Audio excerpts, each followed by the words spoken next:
वर्ष 2099 में मानवता पृथ्वी को पीछे छोड़ चुकी थी। हमारी नई मंजिल एक अज्ञात ग्रह था, सितारों से बहुत दूर था।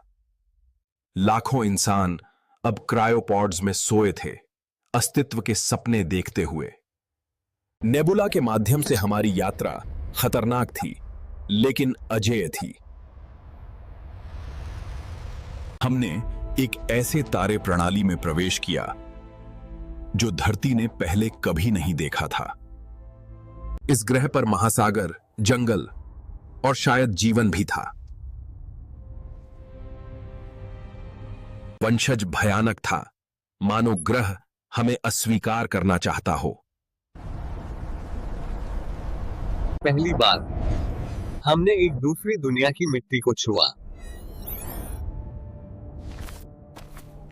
लेकिन कोई और पहले से ही हमें देख रहा था।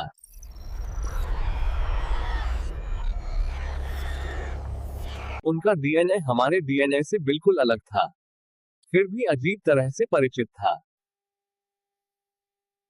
हमें खंडहर मिले, प्राचीन सभ्यता के प्रमाण, और फिर उन्होंने हमसे बात की। उन्होंने हमें दुश्मन के रूप में नहीं देखा, बल्कि बचे हुए लोगों के रूप में देखा।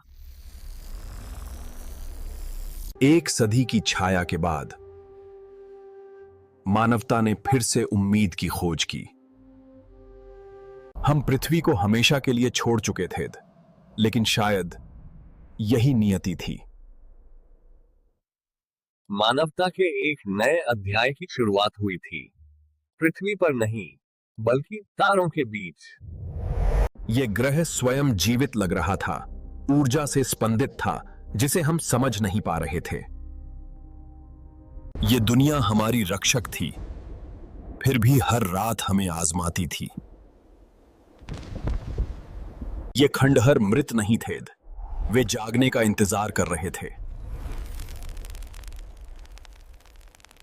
इसने हमें सच दिखाया, हम कभी आकाशगंगा में अकेले नहीं थे।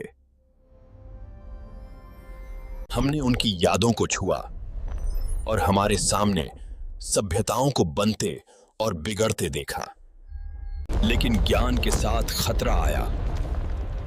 हमने उनके संरक्षकों को जगा दिया था। पहली बार अस्तित्व केवल प्रकृति के खिलाफ नहीं था, बल्कि हमें नष्ट करने के लिए बनी मशीनों के खिलाफ था। और फिर इस दुनिया के असली प्राणियों ने खुद को प्रकट किया।